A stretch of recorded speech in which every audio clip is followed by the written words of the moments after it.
Entah bagaimana alam semesta menuntun setiap langkah manusia. Begitu ajaib, dan tidak ada satupun manusia yang bisa menjelaskannya. Hanya Tuhan yang tahu dengan siapa kamu akan bertemu.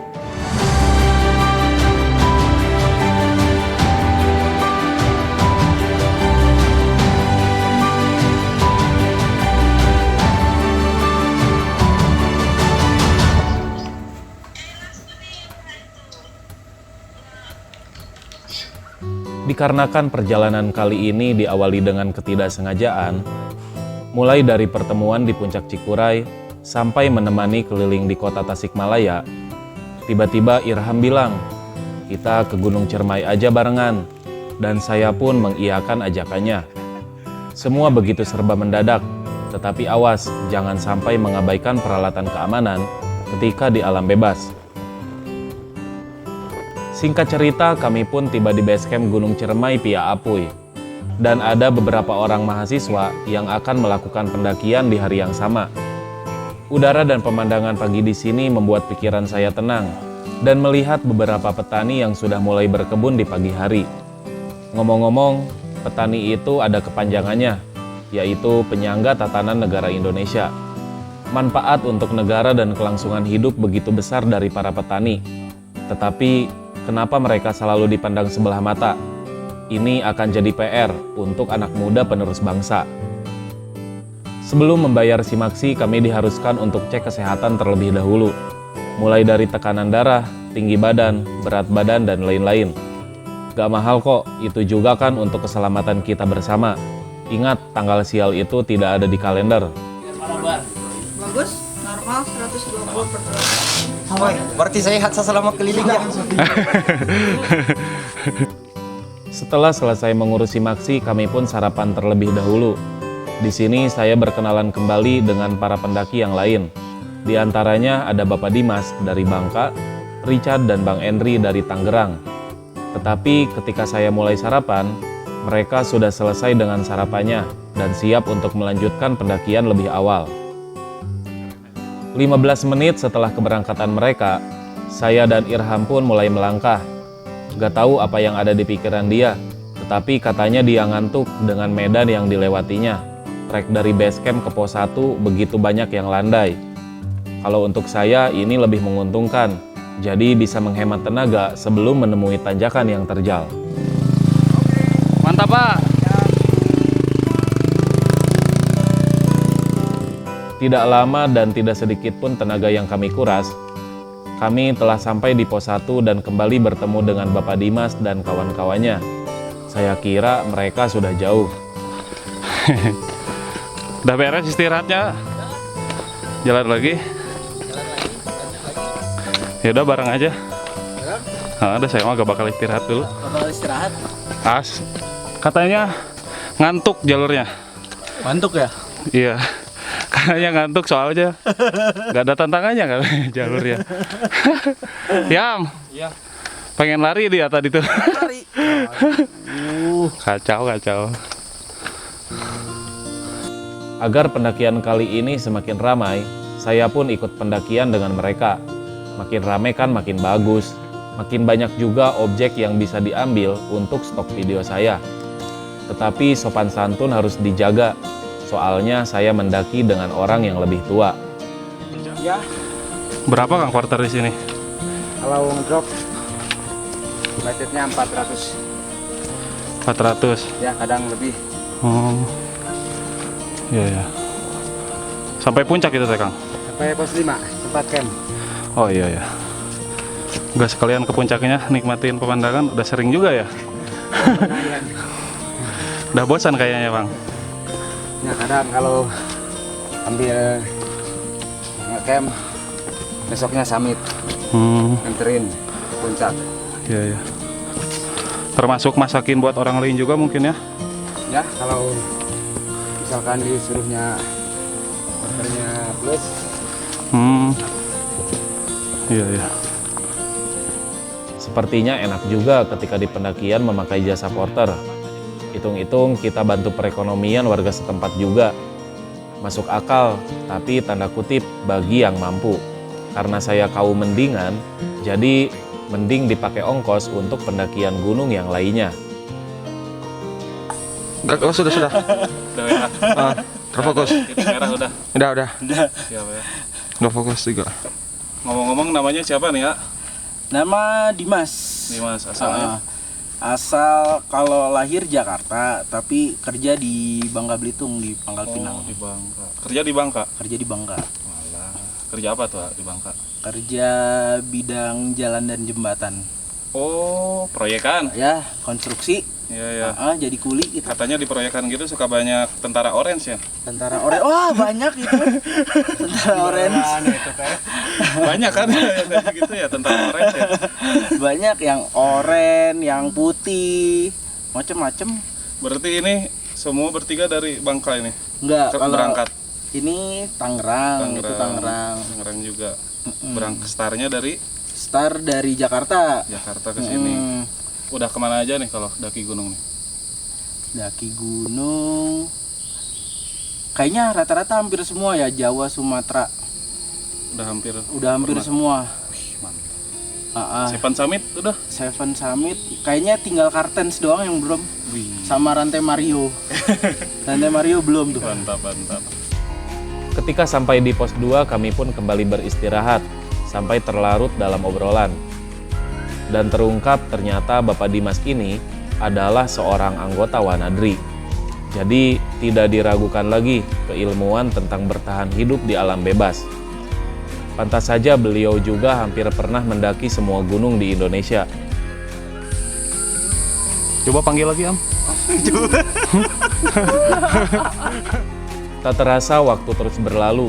Kami diharuskan mengejar pos 3. Rencananya nanti kami makan siang di sana. Kami pun melanjutkan pendakian dari pos 2 menuju ke pos 3. Di sepanjang pendakian, saya baru sadar ternyata jalur yang kami lalui begitu banyak tempat terbuka untuk singgah. Tapi saya di sini tidak tergoda dengan tempat singgah sementara. Nanti saja singgahnya di hati seseorang dan menetap selamanya. Ini bukan pos? Bukan nih. Bukan kayaknya. Bukan. Bayangan nih. Iya. Bayangan. Kalau pos terlalu cepat ya kalau pos ya. Bayangan.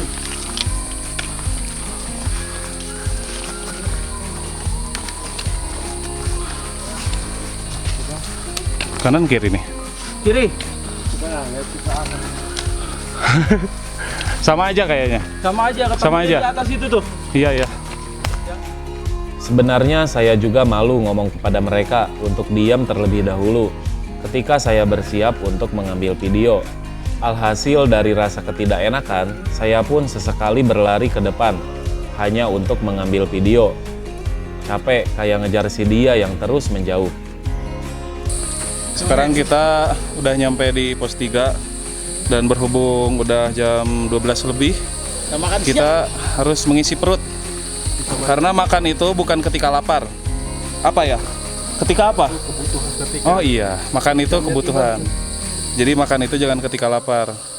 Dan berhentilah sebelum kenyang. Itu sunnah Nabi. Untuk hidup, bukan hidup untuk makan. Benar, Ra? Hidup untuk makan apa makan untuk hidup? Makan untuk hidup, Makan untuk hidup. bukan hidup untuk makan. Oh ya, benar. Setelah sampai di pos 3, kami pun langsung makan. Selain untuk kembali mengisi tenaga yang terkuras, tentunya telat makan itu bisa berbahaya untuk organ dalam, terutama lambung kita. Makan sebelum lapar, berhenti sebelum kenyang. Sepertinya sudah kewajiban bagi seorang perokok. Setelah makan pasti sebat dulu. Jika belum puas, pasti nambah sebat lagi. Terus aja seperti itu. Sepertinya estimasi perjalanan juga bisa menjadi lebih lama gara-gara para manusia perokok. Kalau perokok bahan obrolan juga nambah ya, ngomongin rokok ya. Di atas Kan lu orang Sulawesi ya? Boleh ajarin bahasa Sulawesi gak ke gua? Boleh. Apa ya? Gua penasaran ini. Apa kabar? Ya. Berim bakareba. Apa kabar? Berim bakareba. Berim Berim bakareba. kareba. Berim bakareba. Lawannya Apa kabar Nona? Berim bakareba Nona gitu. enggak Apa? berim bakareba ina. Kalau Kan gua mau ini ya, mau nyatain cinta nih ke perempuan. Itu gimana bilangnya? Ya biasa. Aku cinta kamu. Saya cinta Ngana. Saya cinta Ngana. Ngana. Oh, Ngana tuh kamu. Ngana ya. Ajarin ininya dong, bahasa kasarnya. Nih. Iko na mango-mango. Iko na mango-mango. Kusapa lenjemu. Kusapa lenjemu. Apa tuh artinya? Kamu ini Kamu nih songong. songong. Lama-lama saya pukul mukamu. Oh, itu kasar itu. Kasar kan? Kalau ini kan kalau di Sunda mungkin kayak goblok yang kayak gitu. Apa Oh. kalau di sana? Iko ini nabaya. Nabaya. Iko nabaya. Kok panjang sih? Iya. Nggak simpel Kamu, gitu. kamu itu gila. Oh, gila nabaya. Nabaya. Nabaya, Iko Kayak- nabaya. Nagero. Oh, nagero. Nagero apa? Nasalingaya. Nagero apa? Rusak. Oh, nagero ruksak ya. Nasalingaya. Wah, lebih ekstrim gila. Ekstrim apa aja? Ekstrim gilanya nasalingaya. Kalau ini nih adat ya, sopan santun di Sunda dengan di Sulawesi mungkin beda ya. Beda. Kalau lu dari suku apa tuh? Kaili. Kaili. Kan suku di Sulawesi ada berapa tuh? Kehitung Wah, nggak? banyak. Kehitung pakai jari gak? Wah, enggak. Enggak ya? Saking banyaknya. Iya. Berarti lu termasuk di suku Kaili. Dan setiap suku itu beda bahasanya ya? Beda. Wah, berarti kayaknya susah buat komunikasi kalau gak ada Sudah bahasa itu, pemersatu ya? Sulawesi Tengah pergi ke Sulawesi Selatan itu beda bahasa. Ah, Ke utara beda. Ke tenggara beda. kirain satu bahasa gitu Sulawesi itu. Enggak. Ada suku Kaili, suku Saluan, Baree, suku Ta, suku apa lagi yo? Lauje, suku Bugis. Belum lagi Bugis itu pecah-pecah menjadi Bugis Mandar, Bugis Sopeng. Alah. Kalau ini ada ini gak sih kayak bukan rasisme ya? Kasta di Sulawesi ada gak sih istilah kasta itu? Kayak mungkin gak ada kasta-kastaan. Enggak ada. Gak kayak di mana ya kasta tuh ya? Di mana ya kayak Padang ya ada kasta tuh? Enggak. Gak ada ya? Palembang. Palembang juga ada kasta ya? Enggak. Oh, kalau di Sulawesi enggak ya, semua sama rata gitu. Rata. Bagus ya. Kaili gitu. Jawa. Rata. Jawa ada gak ya? Ningrat. Ada. Oh iya, Ningrat ya ada ya. Oh, kita Bugis. Sunda ada gak sih? Sunda. Saya sebagai orang Sunda tidak tahu. Nggak ada Sunda ya? Malah Sunda itu kan keluarga itu hampir terpecah-pecah juga kan, gak ada nama ininya. Nama itu apa sih? Marga. Iya, marganya nggak ada. Sunda itu kan gak ada marga kan, Ada komunitas komunitas. Asep. Komunitas Asep. Emang nggak ada komunitas Asep? Sunda Garut di Bandung. Oh, Asep se-Jawa Barat gitu? Asep Jawa Barat. Itu Azab sama Dadang ya? Dadang banyak ya? Dadang banyak, Jajang. Banyak kan? Iya. Wah, Jajang, Dadang, Tatang, kakak beradik tuh. Untung nama gua gak pasaran aja. Kami pun melanjutkan pendakian kami kembali. Setelah melewati beberapa pos, saya rasa ini mungkin arti dari pendaki ceria. Begitu santai, penuh tawa dan canda sepanjang jalan. Pendaki ceria santai ya. Santai. Alon-alon asal kelakon. Bahasa apa tuh? Jawa. Jawa. Untuk sementara jalur pendakian Ciremai Pia Apuy, saya berpendapat jalurnya begitu sangat bersahabat untuk para pendaki pemula. Banyak petunjuk di sepanjang jalan, jadi tidak perlu khawatir tersesat di gunung. Khawatirkan saja hatimu yang tersesat, supaya cepat kembali kepada jalan yang benar. Daun apa namanya teh? Jelatang. Jelatang. Oh iya ini. Gatel ini. Mau nyobain ke tangan? Enggak ada. Mahal di gunung. 24 jam loh itu. 24 jam ya gatalnya? Iya. Terus bengkak tangan kita. Wah. Kalau dipegang gini? Iya. Enggak, jangan ah.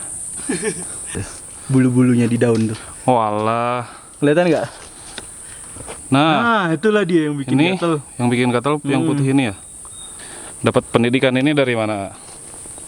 Ya dari Diksar aja. Diksar. Pendidikan. Perlu nih pendidikan kayak gini tuh. Ternyata di hutan itu banyak yang kita tidak tahu.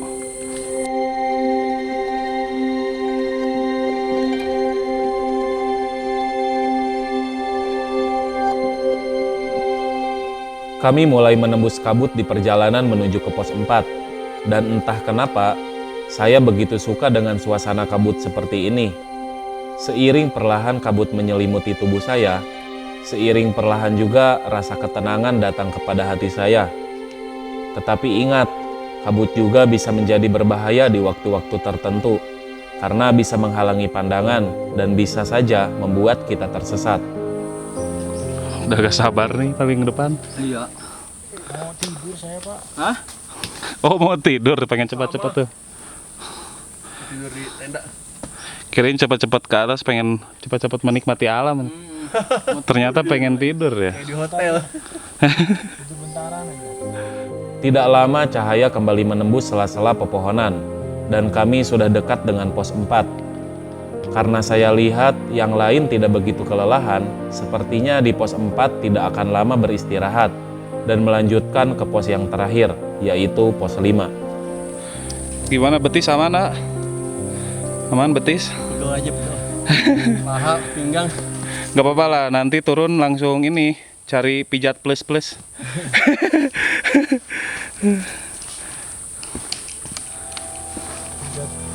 Di pos 4 kami hanya sekedar menghilangkan dahaga dan duduk sebentar hanya untuk melemaskan otot-otot dan lanjut berjalan kembali.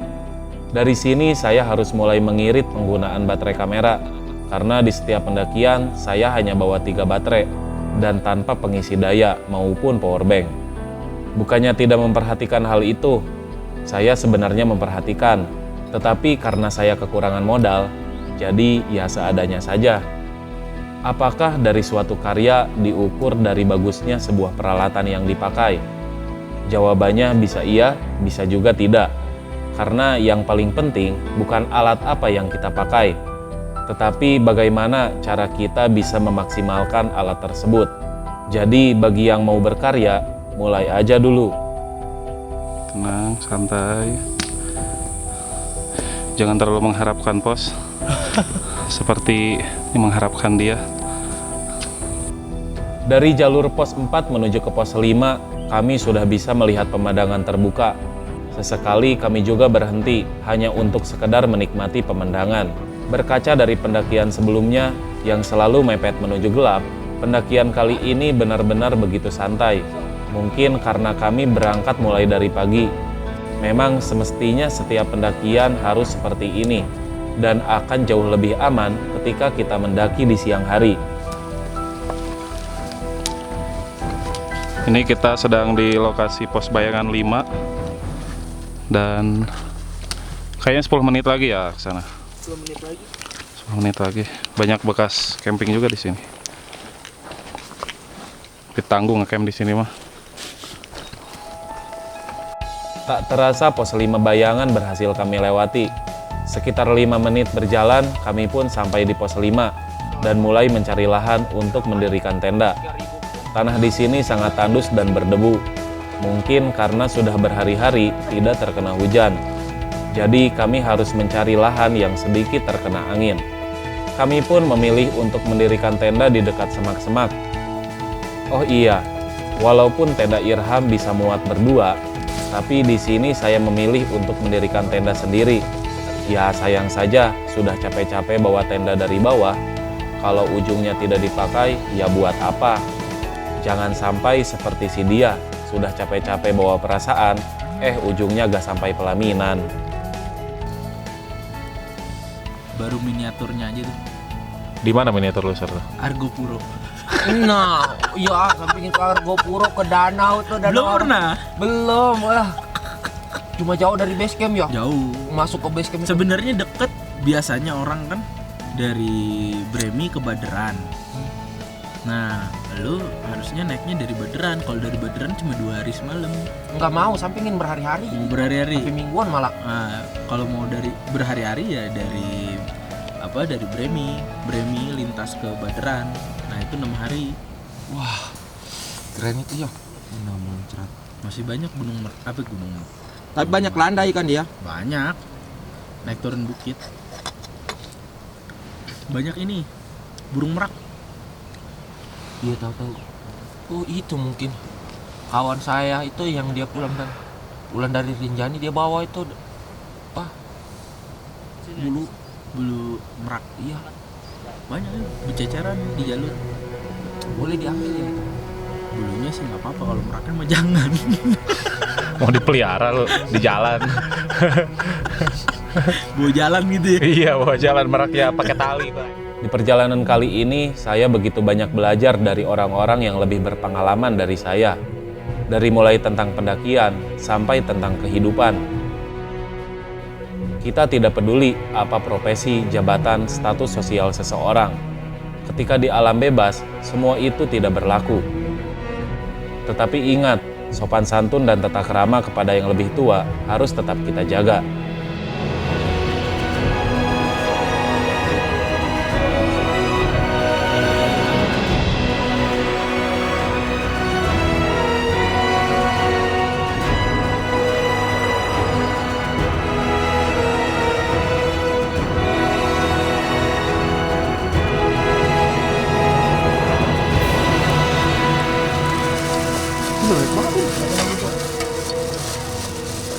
Ini 11 orang bisa nih makan. Ambil aja lagi ya. Apaan tuh? Tambah. Wortel sama kentang. Walah. Apa karbo? Masih ada kan? Ada berapa? Kompor banyak kayak kan. Kompor 3. Logistik banyak Nah, kayak ini kan. kan jadi kan. Jadi restoran ini. Kokinya Bapak Richard ya? Richard nih. Jauh nih dari Korea saya ngambil kemarin. Dari mana? Korea. Mana dulu? Mana nesting? Mau masak nasi?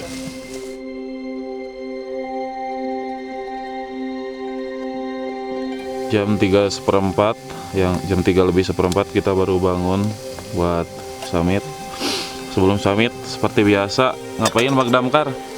Kita masak. Masak dulu, Masak enak. ngangetin badan dulu ya. Iya. Mantap nih bikin spaghetti nih sekarang nih. Aduh, ngangetin dulu sup juga. Sup semalam. Ponte.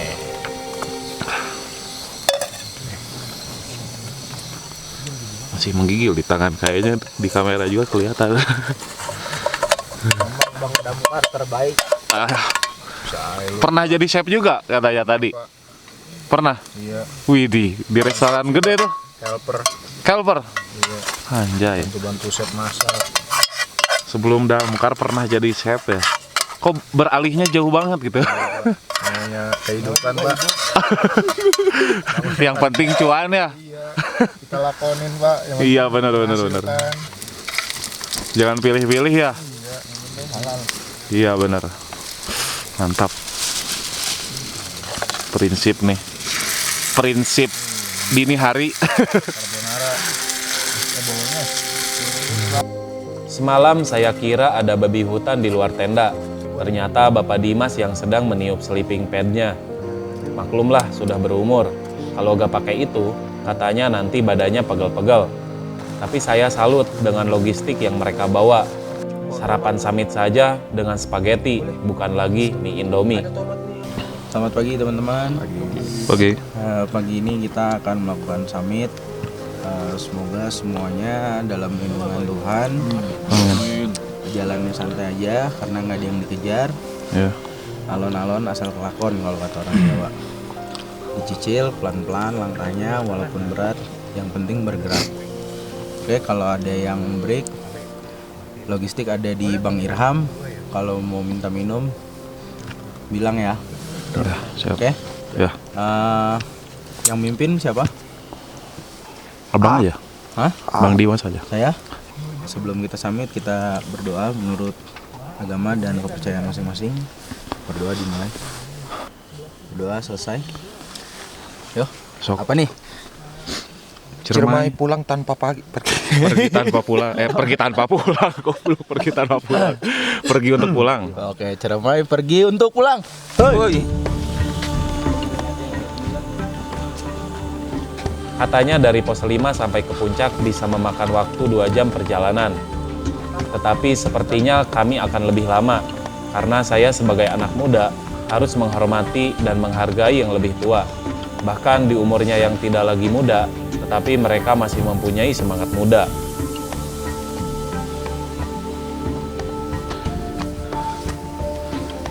Masih kuat Bang Richard? Aman. Aman? Napas dulu. Iya ya. Masih pagi habis sarapan. Sarapan spaghetti. Masih harus sarapan ya? Kurang kayaknya tadi. Bisa lah, bisa. Dikit lagi tuh puncaknya udah kelihatan tuh. Iya udah kelihatan.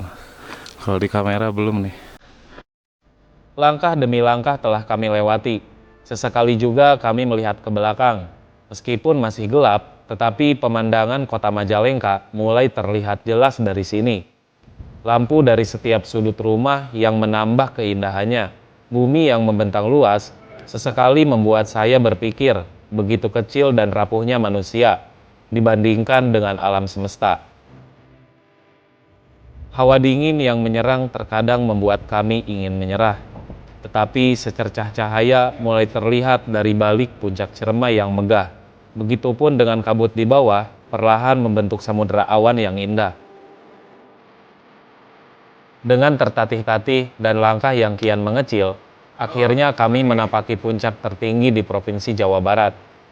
Sudah jadi kebanggaan tersendiri bagi para pendaki ketika bisa sampai di puncak.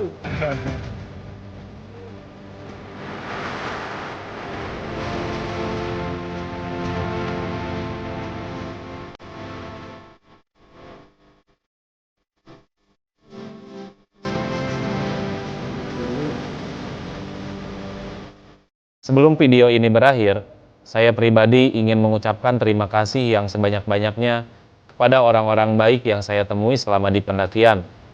Edukasi dan pengalaman yang kalian bagikan benar-benar menjadi pelajaran yang berharga untuk saya. Pelajaran dari pendakian kali ini yang saya dapatkan, kepuasan itu bukan pada puncaknya, akan tetapi terletak pada perjalanannya. Semangat muda, salam belantara.